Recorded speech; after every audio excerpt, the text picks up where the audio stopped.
possibly your partner, once they find completion with the interaction, they're like ready to go. They bounce out of bed or they roll over and fall to sleep. If you find yourself feeling alone or dropped or like still quite hungry after an interaction, it could literally be just a mismatch in aftercare language where Mhm. one partner is like, after we're intimate, I want to go to sleep. I want to take a moment to myself. And you're like, I don't want to be needy. I don't want to say anything. But Mhm. like, if you had 2 minutes of like solid hugging before anyone spoke, like, what would that do for you?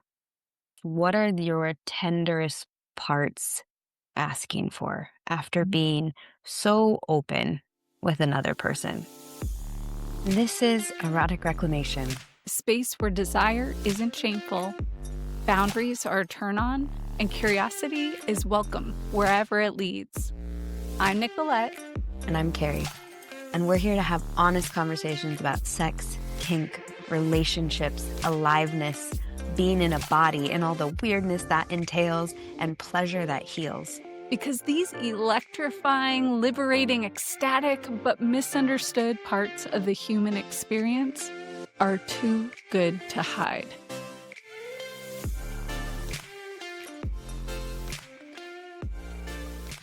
Okay, today's topic is very exciting because it was actually by request of one of you. And also, like, let's just take a second to celebrate that this is episode 10 and we've been doing this for 10 episodes. Wow. Yeah. Oh, Yeah. So, uh, and folks, you've been listening, you've been with us for these 10 episodes. So it's exciting that we get to do an episode inspired by one of you. mhm. So this topic is aftercare. Ooh. We love aftercare. Love Yeah. it. Yeah. Love it. And so we'll talk about what aftercare is, ways that you can integrate aftercare in your relationship. Often aftercare shows up in the BDSM context, but it should be in all relationships, all intimacy. We'll talk about why and how you can bring it into your relationship. Yeah. I love aftercare. It's just basically a communication tool, a knowing of yourself and being generous with the person you're going to be intimate with, of how they can love you and hold you and support you. Mm. And especially in the realms of, I think, anytime you open to someone intimately, whether that's sexual, sensual, energetic, all the ways, Yeah. there is a little bit of a like, how can you make it a soft landing? Because to Mhm. be in that kind of intimacy and joined, juicy, fun, hot, sometimes crazy, painful if you're getting kinky, like to be in that, it's not a like light switch where it's then just Mhm. back to life. And including like loving slow, sensual sex. Honestly, that one sometimes needs like a ton of aftercare to come back to Mhm. life. And how do you help yourself and your partner land gently from an experience like that, which could be full of sensation, full of emotion, full of otherworldly trance-like states, and how do you Mhm. come back to reality together or acknowledge the vulnerability you just shared, and then the fact that you have to go do the dishes or take the dog out or get on a call with a client? Like, how do you bridge that gap? How can you go possibly from the throes and peak of intimacy back to life? And I think aftercare is that bridge, whether it's kinky or not. Wow, that was an epic definition. That was so good. Yeah, I love that as aftercare being the bridge between that intimacy and all the everything that is in it and life. And I'd add that it can be the bridge in as well. I mean, we talk about foreplay, and foreplay gets the juices flowing and the passion igniting, but you can start in with forms of, what we're calling aftercare. But as we start to give you some of these examples, you might find that these start to bring you in because they drop you into connection beyond the everyday default ways that you interact. And then you can kind of move into more playful, flirty intimacy and whatever foreplay is your choice. Mm. And aftercare could also be the full scope of your intimacy. When we share some of these pieces, this could be how you are intimate. And that's beautiful too. So having this as a foundation and a baseline in your intimate language is going to be supportive as a full stop sentence or as the epilogue or the prologue to your intimacy. Aftercare, appropriate for all stages. Yes. Um, so I want to share a story about the first time that I witnessed aftercare Mm, and was exposed to aftercare. And again, as I said, this sort of came about in the BDSM context because what would happen is people would experience very, very, very intense experiences and then need some way to soothe their way out. And so I was at a famous BDSM club, the SF Citadel, that I don't believe is still there, but I'm so lucky that I got to experience it because it was incredible. I mean, they had every apparatus you can think of, and I mean, these were people who were all in, like full on BDSM, full expression, mm, and I was there in my, submissive self with my apron, and I volunteered to serve tea, and I was going around, and I was being the service sub, serving tea to all the doms and tops and whatever they were doing, and I just loved it. It was the best for me, and this was before I had a partner, so it was like me getting to be in my expression in a way that felt really safe. mm, But there was this one couple, and the woman was the top, and she had the man on a St. Andrew's cross, and she was giving him the most exquisite flogging scene. I mean, full on, like, wailing, and he's screaming at one point, then she's tickling him, and he's, like, the loudest laugher in the room, and I mean, it was like they went to town and, like, were riding the waves, and I would just be wandering in and out. They were like ecstasy over there with every sound you could think of. But then when I was making my rounds again, kinda towards the end, I found them there was a space that was specific for aftercare and platonic connection, and they were curled up together, and she had him in her arms.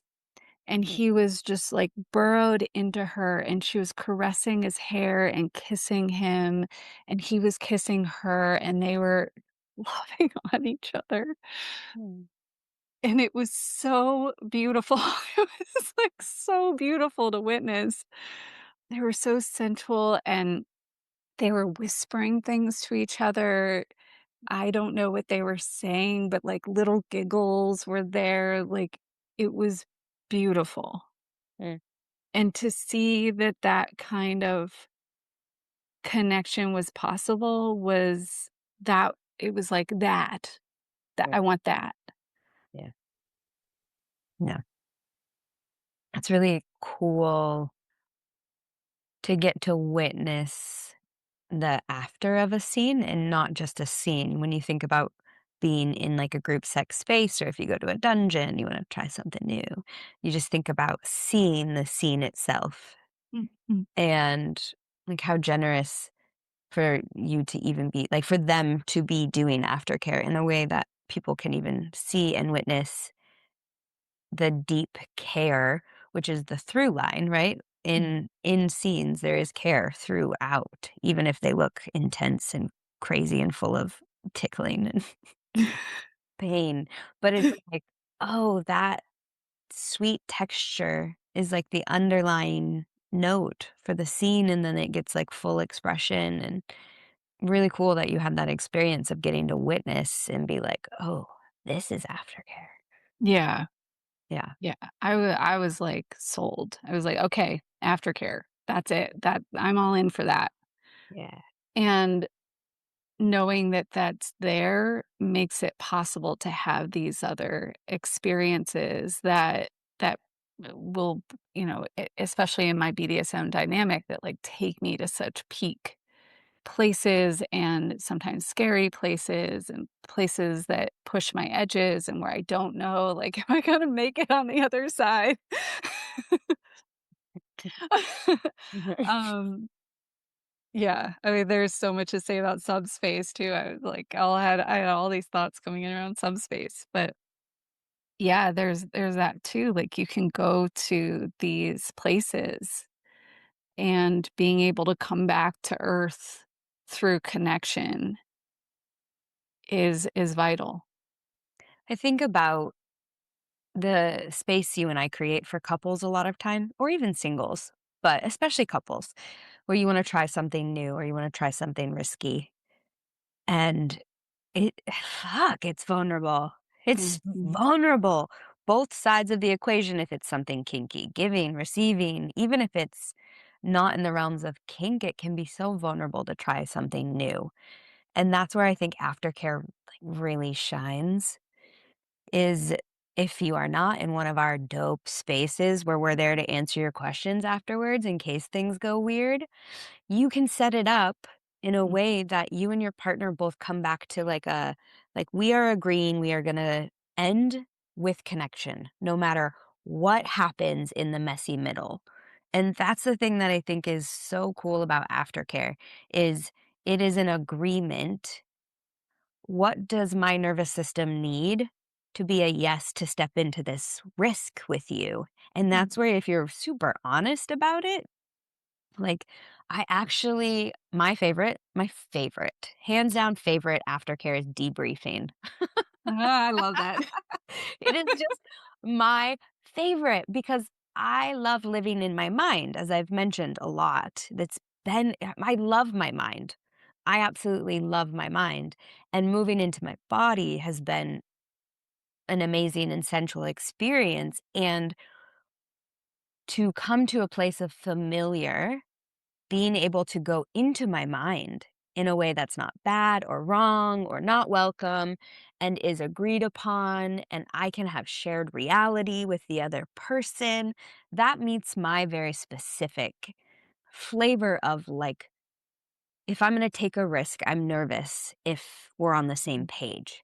And so debriefing, rather than making that wrong, debriefing just helps me be like, oh, cool. If I know that we're going to be like tell the truth about how that went, then I'm cool stepping into it.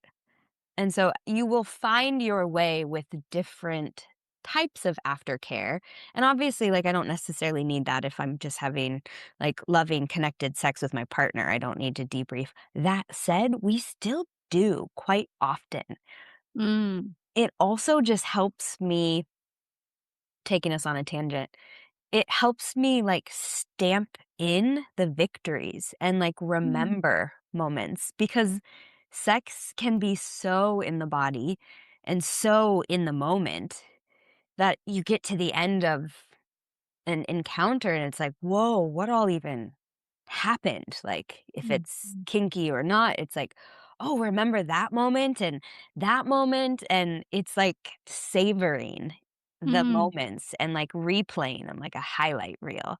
So that's, like, why for me, debriefing is just, like, so juicy and so nourishing and such like, seals in the goodness, and then it also, like, meets my I'm like a dog with a bone when I see something like, "Oh, what can we do next time? What can we do next time?"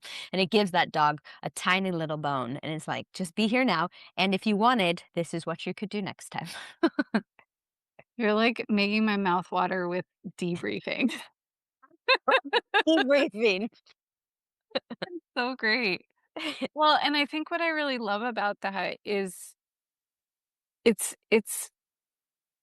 I mean, this is, like, one of your gifts, Carrie, is, like, you're all about what's real and what what is actually happening. I mean, you were the one who talked about the weather report early on, like, what is so? And so it makes sense that that be something that you really love. Is like, okay, so what happened? What was so? Mhm, And it's not in the lens of positive or negative or what were the wins or like what okay, so what happened? And I think that's so great because it like aftercare doesn't have to be colored in, okay, and we're only gonna focus on what was good about that mhm, or mhm, what we loved about it or what was, made it work, and we're only gonna focus on the good stuff. Like we can actually savor what was. mhm. And, in a meal, there's all kinds of flavors, and some you like and some you don't like, but they all come together to make that meal. And that's what you're doing is you're like, "Oh, what did we just taste? Oh, there was a little bit of this, and there was a little bit of that, and there was some of this, and that part I didn't like so much, but man, I really love that." And it all gets to be there. And it's collaborative rather Mhm. than, like, stewing on it or doing it solo later. It's collaborative, you know? Mhm. Like, "Oh, this can be connecting."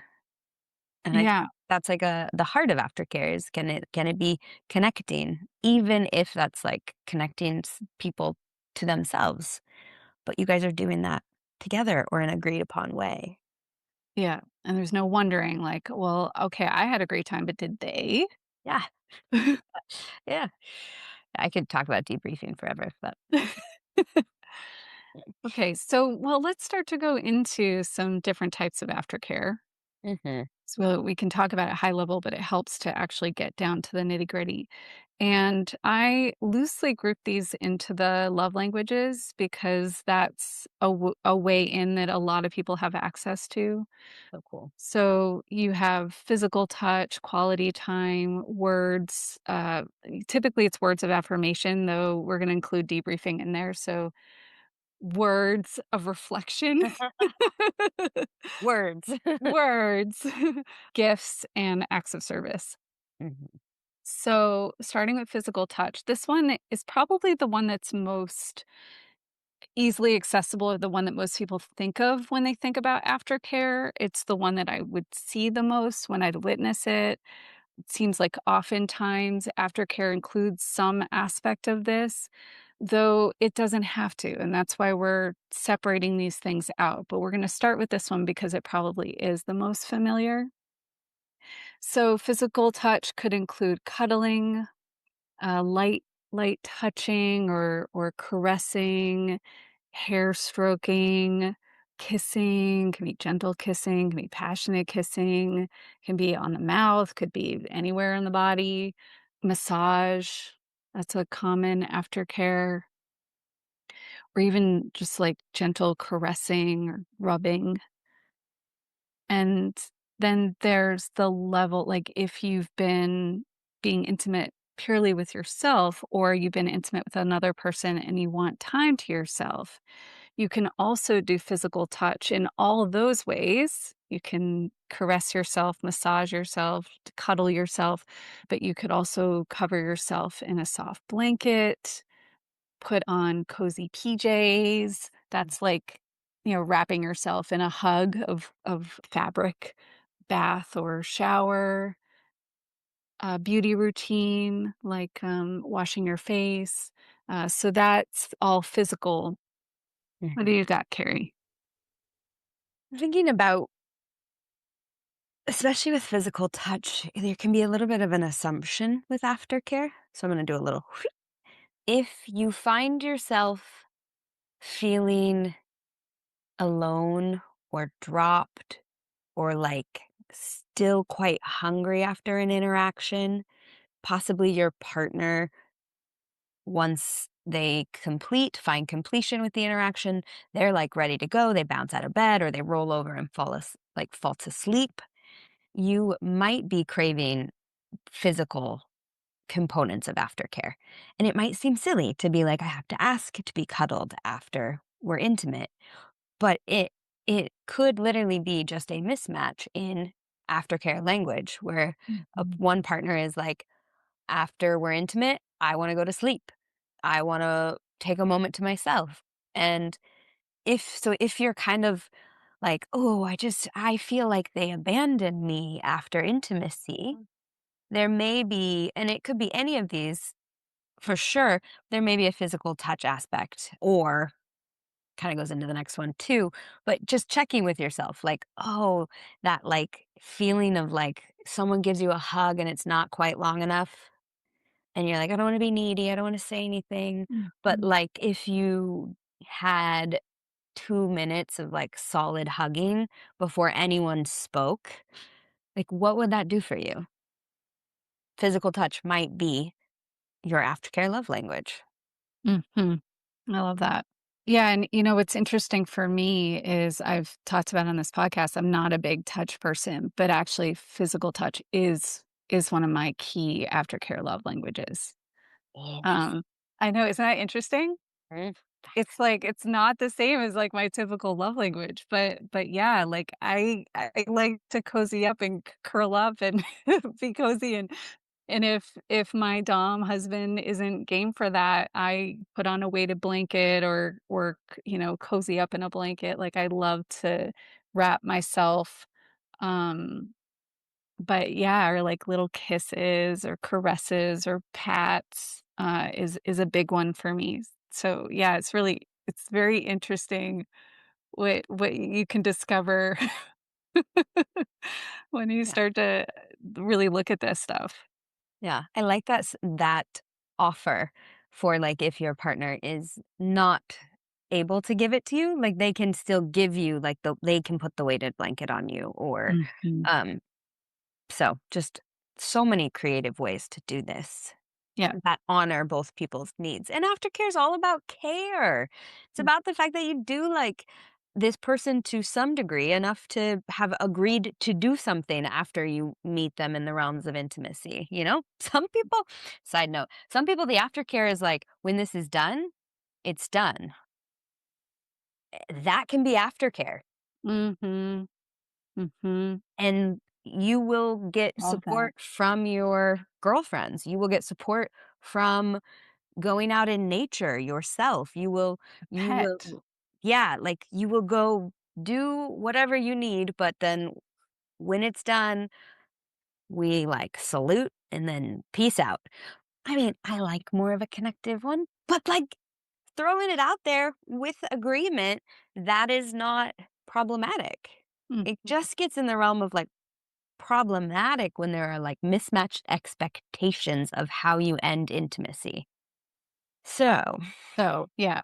So let's move to the next one, which is quality time. which is kind of a great segue.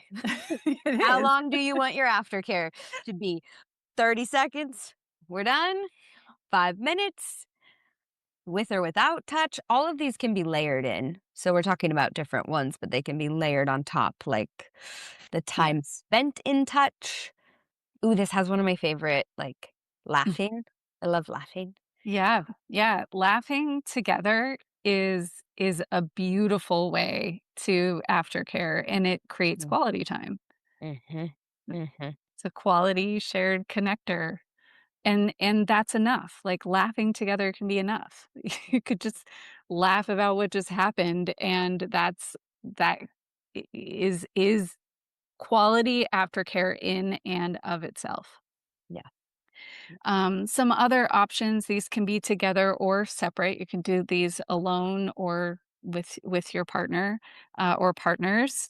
Listening to music, choosing what kind of music you like. You might have an aftercare playlist. We have created one for our programs, and then there are couples who have created their own together.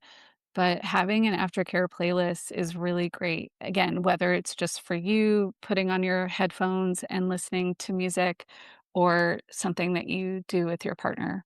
Mm. Dancing, and this can be upbeat dancing or just slowly moving your body in a way that feels good. But yeah, dancing again alone or together. I don't know that I've ever danced as aftercare. Have you? I was thinking about that. I haven't done it. Like, I can't think of having done it in a one-to-one situation, Yeah. but and I'm like, I have not gone into poly at all here on our podcast, but I do identify as poly, and so in some of my poly dynamics in the past, we would have dance parties.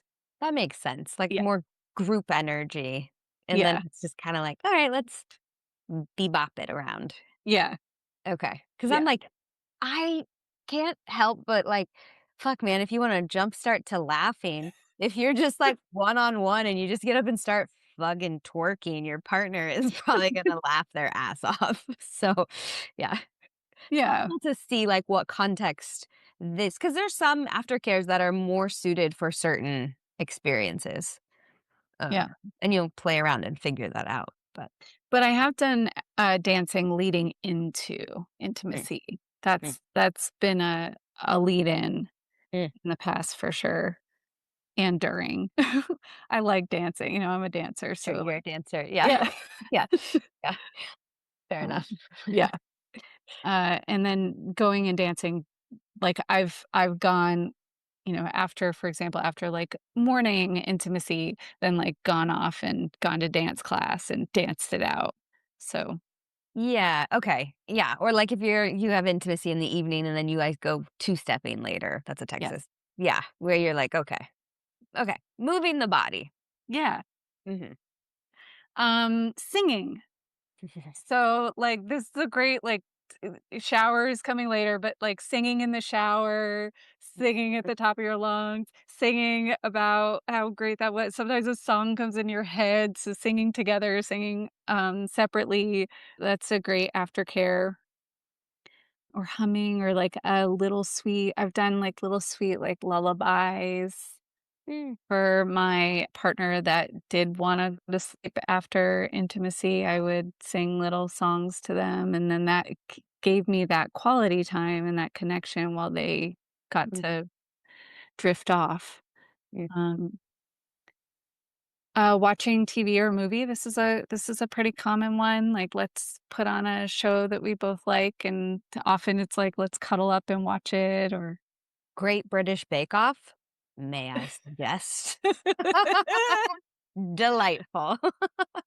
Oh, that's great. Yeah, because 'cause you're in, like, the depths of it and connected, and I am someone who has avoidant tendencies, and so sometimes intimacy can be quite intense, so then being able to, like, go side by side, parallel play with our little mugs of goodies coming later and watch British Bake Off is like, y'all are learning a lot about me and my aftercare, I'm just gonna give you Yeah. specifics. Uh, perfect. That's Yep. that's what folks need and want. And then, practice, like yoga practice or tai chi. So, again, this is another moving of the body, but some kind of, stretching, something like that. So, and those can all be, again, so yoga's physical, but it can, again, be a way of creating quality time. Oh, god. So I Yes. This is the personal divulgence episode. I, had a fling with a yoga instructor. Hot. Yeah, and we would do yoga, like, before and after the intimacy. Mm. We'd pull out the mats and start doing some yoga, and then it would, you know, di what's the word? Devolve? Evolve into Depends on which direction you yeah. think. Devolve or evolve into intimacy. And then we come back to doing yoga. Oh, It was so great. nice. That's Yeah. very nice. Mm, Yeah, okay. So alone, you can again do any of those, but w- I would argue that you could bring in sleep or rest mm, in the category of quality time because that rest is quality time with yourself. mm, Meditation or prayer, quality time with spirits or with silence, time in nature, mhm. quality time with nature. Yeah. Yeah, this is the example I gave at the start of this with, like, just knowing, like, "Okay, this is done when it's done, or we're gonna spend time together," comes from experience in scenes without people who are my partner. Sometimes these aftercares feel like, "Oh, these are partner coupled," and sometimes there is, like, a desire to have, like, maybe a shibari scene with someone, but they're not a long-term partner, and you might spend a few minutes in touch with them, but then at some point, you actually go and take care of yourself. And that's part of the agreement and part of the dynamic. And one of the cool things, I actually don't know if you know this or remember it. There's a song that you introed to our women's group a while back. I'm not going anywhere. Mhm. And when I David was, Ramirez. who By was it? David Ramirez. David Ramirez. And I would when I was kind of waking up sexually and figuring out if I yeah, I guess we're just going all in. When I was having friends with benefits scenarios and setting up really clear structured containers of sex that were just for sex only, and they were people I respected and trusted, but my deep yearning for partnership and the ache that would come up subsequently was not part of the aftercare agreement. It Mhm. was actually part of the agreement that I would hold that myself with my girlfriends, and that's kind of what I spoke to. And I would put that song on and I would lay on my floor and I would just feel all of the feelings. Mhm. The, like, yearning for a partner, the thinking I'm in love with the person I just interacted with, the am I a bad girl because I just had sex with a friend, the like, all of the feelings. And so this is where I think aftercare is so cool because you can just get so clear on what do I need in order to be able to do this? Because if Mhm. I don't set that up and then I spiral out emotionally, it's damaging, it's hurtful, it's actually quite negative for myself. And if I don't have an agreement with the other, I might put that onto them. I'm not saying that someone should not support you and hold you in that. I'm just saying the lack of clarity can make it messy. And again, this was during a period of my life where I was trying to figure out how to have intimacy in a way that regulated my nervous system. And this actually worked really well for me in that time frame. And I found it to be some of the most educational and beautiful moments of my sexual awakening and sovereignty. Mm. So Wow, thanks for that song. you're welcome. Wow, that's so beautiful. Yeah, it again, it makes it so there's nothing wrong. Like, you can have experiences that end in heartache and still love having those experiences. And aftercare gives you the way to hold yourself with the heartache. And I think that's yeah, that's so beautiful. Mhm. Okay, so let's now move to words. Words. W, words. Okay, so words. A very common one that probably most people would think of when they think of words is praise, words of praise, words of appreciation, words of affirmation, words of gratitude. So expressing what you loved, what you were grateful for.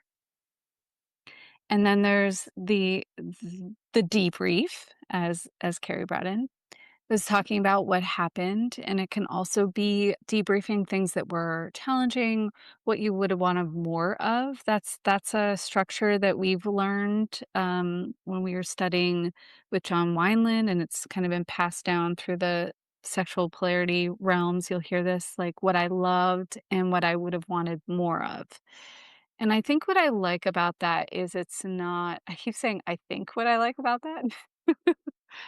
What I like about that is it's not, "I hated this," or "Do this next time," or it doesn't come out critical. You didn't, blah, blah, blah. Yeah. So even if it's something that activated you or upset you or didn't land right, speaking from the perspective of what I would have wanted more of gives a place to grow into Mhm. and a place to go from here. Yeah, and it's from the perspective of want. Like, I am wanting intimacy. I want this connection with you. I just want it in this way, or I would have liked it more in this way. Not Yeah. saying that there's not a time and a place for, like, I am a no to Mhm. shibari around my hands, that we just figured that out in that scene. Like, that's different. But if it's like, I would have wanted more checks of my circulation Mhm. throughout the scene, or more verbal affirmation that you were checking so I could relax my mind. It's great, easy, attainable, clear. Yeah. Yeah, and, you can also be talking about, like, I liked this, I didn't like this. Again, that's from you, that's not, "You did this wrong and you did da da da." But I this is what I liked and this is what I didn't like, or I didn't care for, or this wasn't my preference, but this is my preference. Mhm. There is a space where sometimes it can be, like, more of in a repair context where you can share things like, "You did this and that had this kind of effect on me. It was the," but I wouldn't say that aftercare is the space for that. Yeah, Get resourced, use aftercare as a way to get resourced, and then later you can get into a more nitty-gritty repair conversation. yeah. Using debrief as aftercare is something that helps you to get resourced. So that's the distinction that we make, is like whatever words that you're using in your aftercare, it's to get to a place where you feel, you know, you can come back to life fully and you're fully resourced to meet whatever comes. I like this. It's like conflict is not aftercare, Yeah. fighting is not aftercare, Yeah. but saying we'll come back to that later is aftercare. Mhm. Cool. Yeah. Yeah, and then for yourself, journaling or writing poetry, journaling is a big one that my dom will have me do, and I love it because it helps me to debrief with myself. Oh, yeah. Yeah. Mhm. Mm. Yeah, so we're writing a poem that brings out, because you can get really creative and have a lot of passion and inspiration when you come out of intimacy. So being able to then go and write poetry, I was writing poetry when I was doing my own, I would do my own self-pleasure, and then I write a poem. Oh, cool. Yeah, and that gave a space for that energy that generated to go. Yeah. Very cool. Yeah. And prayer, you can also write out. Another thing I did was I wrote letters to God, Mm, and I did that every day. So I would self-pleasure and then I'd write a letter to God.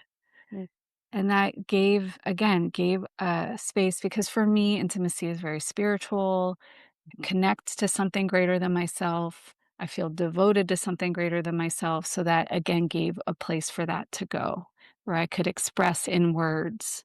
Mm. So beautiful. And you Yeah. think about, you'll see the, is it the orgasmic manifestation? Is that what they call it?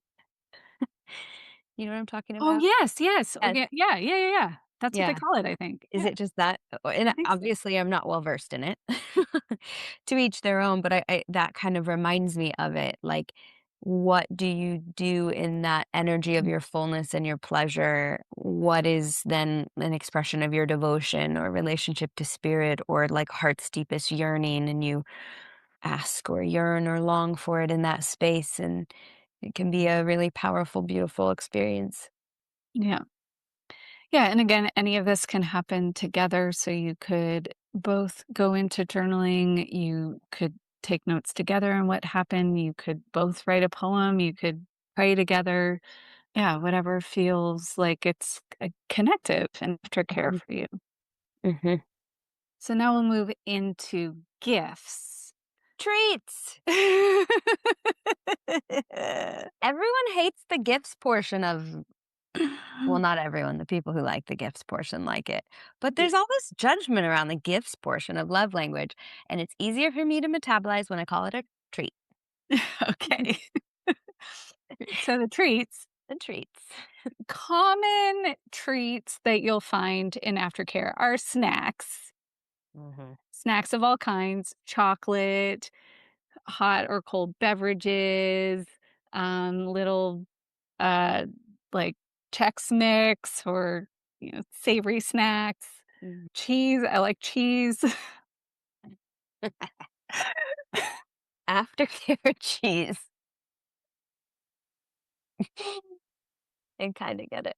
It used to be just, like, those little, like, cheddar squares that you get, but I've graduated to, like, really nice bries and, like, Ooh. yeah, yeah, good cheese. Yeah, yeah, the right sparkling drink. Mhm. Yeah. Yeah. I'm trying to think like a robe. Not that it has to be like a new one every time. So that's where it's like a little not exact one to one, but like a special robe that is just aftercare can feel a little bit in the realm of like gift or treat. Mhm. Apparently we don't have much on gifts or treat. Well, no, I got things I can say. So any one of those things from above, so, like, I could write a poem and give it as a gift, Mm, yeah. or do a dance as a gift, or offer a massage as a gift. So there's a way that any of these things can come through as gifts. And then also, I mean, I haven't done this, but I'm imagining that this could be really fun is like a post-sex scavenger hunt with, like, little treats all around the house that you can go hunt for. Yeah. And now there are 5 gifts hidden around the room. Go find them. Yeah. I mean, like the idea of receiving a gift as aftercare is kind of hot. Yeah. Like you are such a good girl. Here are your new shoes. It seems very materialistic and it's confusing, but that's probably why it's kinda hot. Because it's like, "Thank you for my new shoes in exchange for sex, but they're so pretty and you thought of me and they're my size." Like, there's so Yeah. much to gift to unwrap and play with, but I'm like, I mean, like, I'm not pro, capitalistic society, but a little gift every now and then is delightful. Like a beautiful surprise of something to adorn yourself with or your favorite lotions or bath salts, like Mhm. getting really nice bath salts, like that's all so lovely. Yeah, or like if you just went to town with this blindfold or handcuffs or something, and then the top is like, and now I'm gifting you the blindfold. Like that's really cool. Oh, yeah. Or someone could gift their panties. Mhm. Okay, this is a great thing we haven't said. Aftercare goes both directions. If Mhm. it's a kink scene, dom sub, aftercare has to go both directions. Both people are entitled to sexy way of saying it, aftercare. So like the sub being the one to give the gift of panties that go home with them or hot chocolate for Mm. them, which kind of leads to the next one. Yeah. So the next one is acts of service, and really any of the above can be done as an act of service. I Mhm, make you a snack, I prepare you your beverage, I give you a massage, I recite a poem to you. It can all be an act of service. But, also things like washing the sheets afterwards or making the bed, resetting all the toys in a beautiful way, washing the other person in the shower mhm. can I be was an just act of gonna service. say, washing, especially after, like, a defiling or particularly physical, sweaty session, washing is such an intimate aftercare. Mhm. Yeah. Mhm. Yeah, so those are all different ways in, and you might have found that some lit you up and some were like, "Nope, not for me." Cool. And there may be other ways that you've been playing with aftercare that feel really great to you that we didn't name. Please, like, share that with us, Mhm. because we're always game to hear more options, 'cause we're all about menus. We love having menus. We love having menus available for our clients, but also for ourselves to try. Mhm. So yeah, the more experience out there, the merrier. And this also gives you a menu to play with. Like, well, how would it feel to take a walk in nature or write a poem or sing a song, which may be things you hadn't thought about. Or ask my partner to make me a cup of tea. Mhm. Like, do I get to ask for that? You do. Y And there's like, we didn't talk about a specific aftercare with certain kink scenes and dynamics depending on the intensity and the content. There may be more extensive aftercare. We kind of went more broad, overarching, but if there's anyone stepping into any sort of role that they don't normally inhabit, there may be something that they want to do to help them step out of it. If they're wearing a collar, taking it off, Mhm, if they've stepped into a role that is not themselves, maybe they actually want their partner to say and use their name, or mhm, they might actually need time apart to connect with themselves and then come back together for the touch and giggles squidgy time. So, depending on the degree, the depth, and where you go, there may be more extensive aftercare components yeah, the needed. de-rolling Yeah, portion, yeah, yeah. and so it's important to talk before you go into the scene and include your plans for aftercare as a part of the scene. So when you're planning what's gonna happen in the scene, you're also planning the aftercare. And this is a tool for the top or the dom who's leading the scene and kind of holding the structure and the flow of the scene. So they have a place to go when they're complete and they're taking it down. But also it's a point so that the sub or the bottom can recognize, oh, we're coming to a close. Mhm, 'Cause you mhm, might just be so in it that it can be even hard to recognize. So this gives you a very clear runway out. mhm. But knowing ahead of time, then both of you recognize it like, "Oh, okay, now we're moving into the part where my dom recites a poem to me, and that is because we A are moving into aftercare." ritualistic poem to signal the beginning of aftercare. Honestly, it could work. The Yeah, right poem, it could fucking work. yeah. Pavlov Play yourself. play a certain song, yeah. Yeah, Yeah. yeah. I wanted to kind of talk about something that's been entering my awareness is around specificity of desires and needs, and if that's coming from a place of generosity, connection, excitement, desire, or if it's coming from a place of control. My safety only exists within this. So, this is a little with the nuance, but I just want to say, because we're getting into some really specific components and asking for what you want and need, which is beautiful. And there is an element of trust and flow that comes into Mhm. intimacy. So, if you're someone who regularly is like, I have it all planned. The first minute of intimacy is this, the second minute of intimacy is this, and then the way we end it is exactly like this, and then you tuck me into bed and good night. There might be a little bit of opportunity for you to explore letting go of some of the specific and some of the details. But if you're someone who's kind of like, I don't know, I just go with the flow, and then I kind of sex ends and I feel a little weird and I wish there Mhm, was something more, but it's fine. This is where this kind of clarity can really, really make like, and it could be one or two things, and it can make a huge difference. And just noticing though the where that's coming from might be something I offer for you to reflect upon. Is my clarity and specificity coming from a need for control and safety mhm. or as a bid for connection? Yeah, that's a great piece to drop in.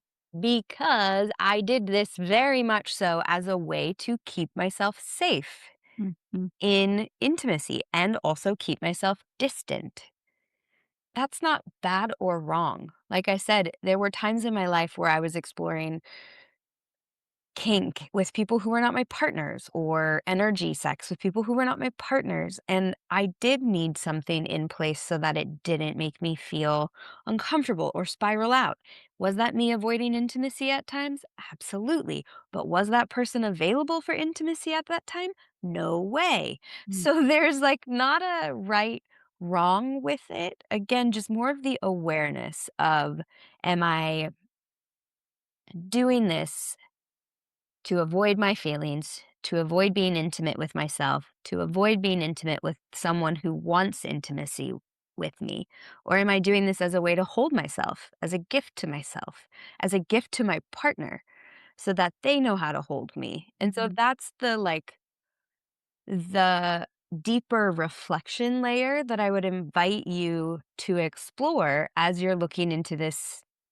We're doing it in the realm of aftercare, but it can also be any amount of negotiation with the scene.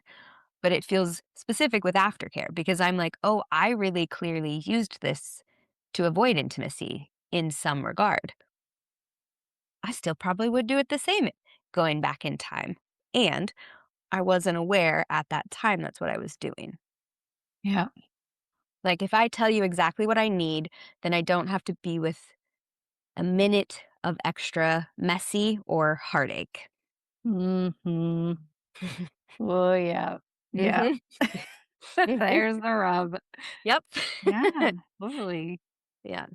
But totally. it enabled me to then also explore and learn so much about myself and feel not destabilized and not completely thrown. So, It's great, I'm glad you brought that in. mhm.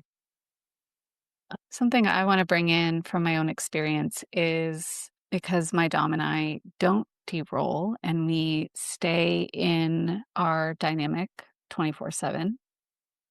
Aftercare is integrated in our relationship. It's part of the care in our relationship. And so it's a real moment to moment to moment after caring, caring after caring. So even though it's still within the dynamic, telling me I'm a good girl and holding me and cuddling me and oh you did so good and you really pleased me, that is incredible for me. Mhm. and and that it, it's not like it keeps me in some kind of weird headspace. It actually helps me to come down and land the plane. Yeah. I'm thinking about how much self acceptance aftercare asks for. Mm, Because I gave the warning of like, just where's it coming from? But like the reality is, it's what are your tenderest parts asking for after mm, being so open with another person?